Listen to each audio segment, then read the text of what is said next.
Budget में इन्होंने इंदौर और भोपाल के बीच में और मतलब जो अपनी ट्रेन है, मेट्रो ट्रेन है, उसकी घोषणाएं बजट में की हैं, प्रावधान किया है। इंडस्ट्री के अंदर जो ये मैं देख रहा हूँ, पहला बजट ऐसा देख रहा हूँ स्टेट गवर्नमेंट का जहां इंडस्ट्री पे कुल 5 बार शब्द का इस्तेमाल किया गया। मगर जबलपुर के अंदर मटर को आपने 1 डिस्ट्रिक्ट 1 प्रोडक्ट घोषित किया, मगर एक भी मटर के क्लस्टर के लिए यहाँ पे योजना में आपने प्रावधान नहीं किया। इस बजट में जो देवगौड़ा जी ने घोषणा की है, ये पिछले बजट से करीब 15% अधिक है। जो यूथ बाहर पलायन कर रहा है वो कम से कम अपने शहर, अपने प्रदेश में रहकर जॉब कर पाएगा। देखिए, ऐसा है कि कोई टैक्स न लगने से महिलाओं का जो अपना खुद का घर का बजट है वो बैलेंस्ड है, तो एक तरीके से कोई ज़्यादा उन पर अधिभार नहीं बढ़ा है। नौकरी में उनको रिजर्वेशंस मिलने वाले हैं एमपी स्टेट में, तो that is I think a positive. ये बात सही है कि परोक्ष रूप से सरकार ने किसी पर्टिकुलर सेक्टर या उद्योग के लिए कोई ऐसी नीतिगत फैसले नहीं किए गए, ना प्रावधान किए। एग्रीकल्चर के खर्चों को निपटाने के लिए या उसकी योजनाओं के लिए एक सोशल बॉन्ड्स लागू करने की करा है कि सोशल बॉन्ड्स के थ्रू पैसे की उगाही की जाएगी और उसको एग्रीकल्चर के सिंचाई योजना में लगाया जाएगा। सरकार पहले आप जो लोन ले रहे हैं, 31 मार्च के पहले आप 25,000 करोड़ का लोन ले रहे हैं, वो आप थोड़ा ध्यान रखें कि लोन्स अगर आप ज़्यादा लेते जाएंगे और उन लोन्स के माध्यम से अगर आप पूर्ति करते जाएंगे और राजकोषीय घाटा जो 62,000 करोड़ रुपए है उसको बढ़ाते जाएंगे, तो ये बिल्कुल भी सही नहीं है। और ये देखेंगे कि पाएंगे कि जबलपुर व्यापारिक क्षेत्र में, औद्योगिक क्षेत्र में बहुत पिछड़ा हुआ है। आपका सारा एक्सपेंडिचर 11% से ज़्यादा 30,765 करोड़ रुपए आप लाडली बहना योजना पे लगा चुके हैं। किसी भी बजट का 11% से ज़्यादा इस तरीके का खर्चा राज्य की वित्तीय व्यवस्था को लड़खड़ाता है। ये भी सरकार को देखना चाहिए।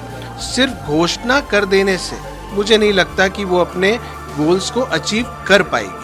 यही जुनून, यही एक ख्वाब है मेरा, वहाँ चिराग जला दूँ जहाँ अंधेरा हो। इस पंक्तियों के साथ, इस शेर के साथ वित्त मंत्री जगदीश देवड़ा ने अपना बजट पेश कर दिया है, लेकिन क्या उन अंधेरी जगहों पर वो रोशनी कर पाए जहां दरकार थी? Jabalpur chamber of commerce and industries के दफ्तर में इस वक्त मैं मौजूद हूँ और आप देखेंगे पदाधिकारी हैं चैम्बर के, उनसे ही ये तमाम एक्सपर्ट्स हैं, इनसे ही जानने की कोशिश करेंगे कि क्या तमाम अंधेरी जगहों पर रोशनी पहुंचा पाए हैं वित्त मंत्री जगदीश देवड़ा।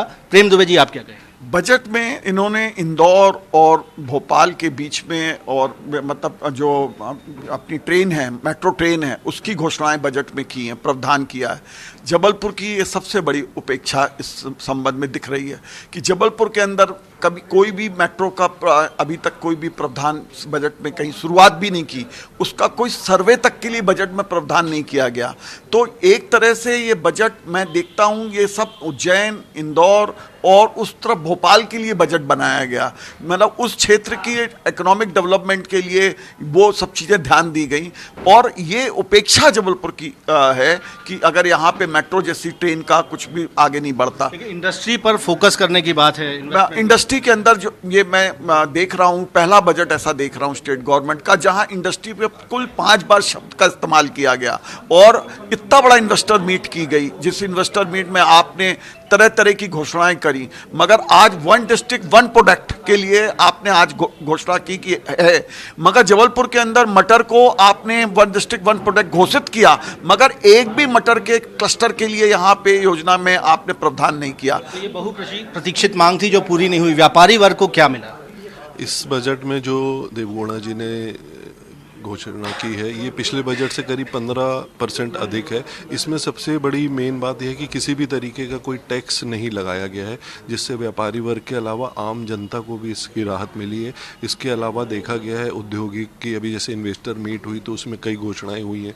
इस वर्ष को औद्योगिक वर्ष मनाया जाएगा, मतलब इसमें अगर औद्योगिकरण होता है, नए इन्वेस्टर मीट के तहत जो घोषणाएँ हुई हैं उसके तहत जो इन्वेस्टर आते हैं, व्यापार होता है, उद्योग लगते हैं, तो उससे एक निश्चित रोजगार भी मिलेगा।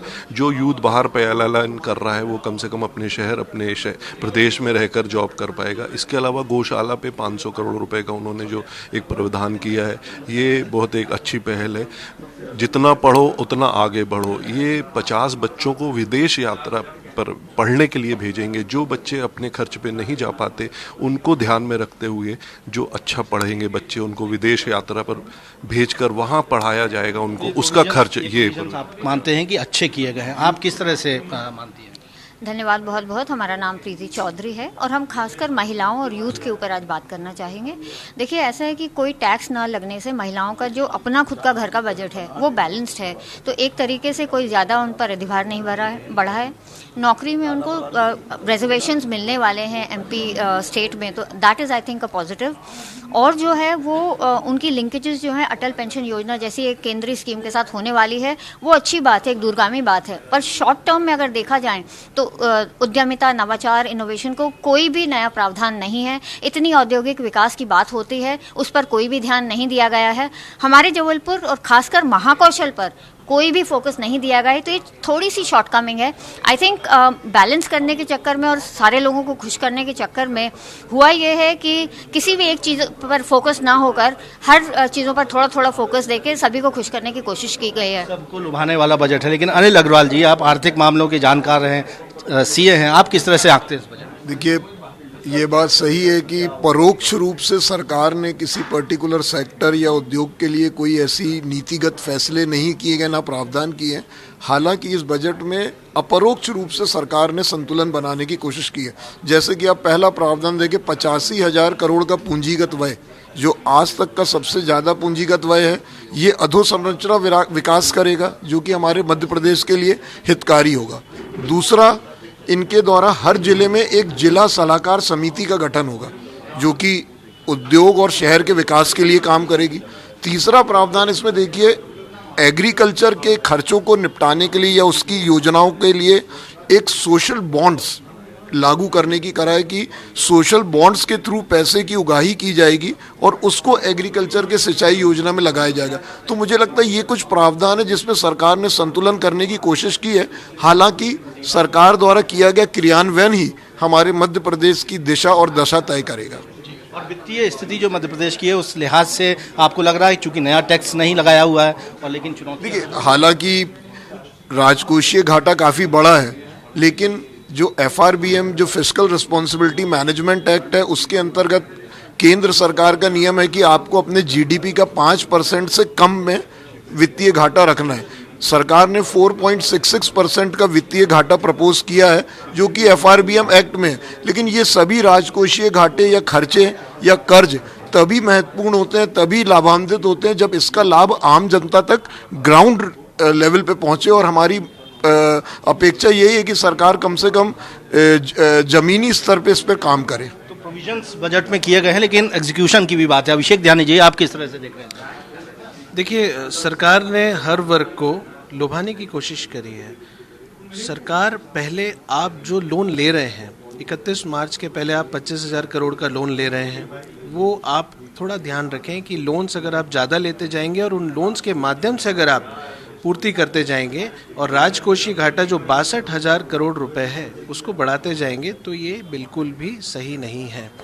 आपने पहला वाक्य शुरू किया था कि हर जगह चिराग जला दूं जहाँ पे अंधेरा है। मेरे जबलपुर के क्षेत्र में बहुत अंधेरा है।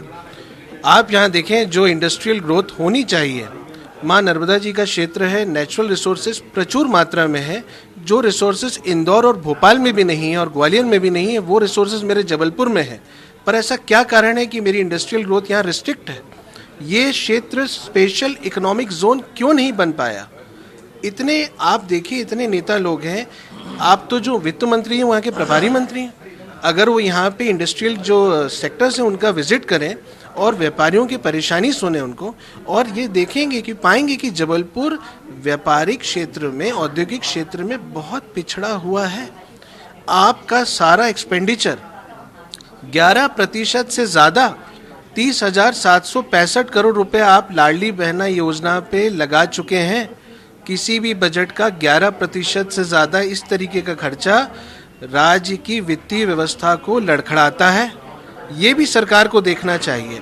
सिर्फ घोषणा कर देने से मुझे नहीं लगता कि वो अपने गोल्स को अचीव कर पाएगी। क्षेत्रीय संतुलन की बात है जिससे कुछ तकलीफ है। पांडे जी, आप क्या कहेंगे?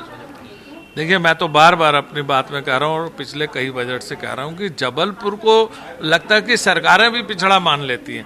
जो भी विकास के कार्य होते हैं, जो भी इंडस्ट्री आती है, वो पीतमपुरा इंदौर में या भोपाल मंडी द्वीप में आती है, कुछ ग्वालियर भी चली जाती है। लेकिन जबलपुर भी एक बड़ा शहर है और एक जमाने में तो सबसे बड़ा शहर था इंदौर के बाद। ट्रांसपोर्ट कारोबारी हैं आप, क्या वैट में कुछ कमी की उम्मीद थी आपको? देखिए, जीएसटी को डीजल को जीएसटी में लाना था, वो मांग सरकार नहीं मान रही। दूसरी बात, लगातार चीज के कीमत बढ़ती आ रही। तीसरी बात, टोल टैक्स जो है ना, उसमें कमी हो रही बल्कि बढ़ाने का काम हो रहा है, जबकि उसकी लागत पूरी हो चुकी। बहुत सारे टोल टैक्सों की उन्हें समाप्त किया जाना चाहिए। ये ट्रांसपोर्ट हमारी यूनियन कई समय से मांग कर रही है, लेकिन सरकार इस पे भी कान नहीं धर रही है। ये बजट आम जनता के लिए नहीं, सरकार को, अपनी सरकार को बचाए रखने के लिए बजट है।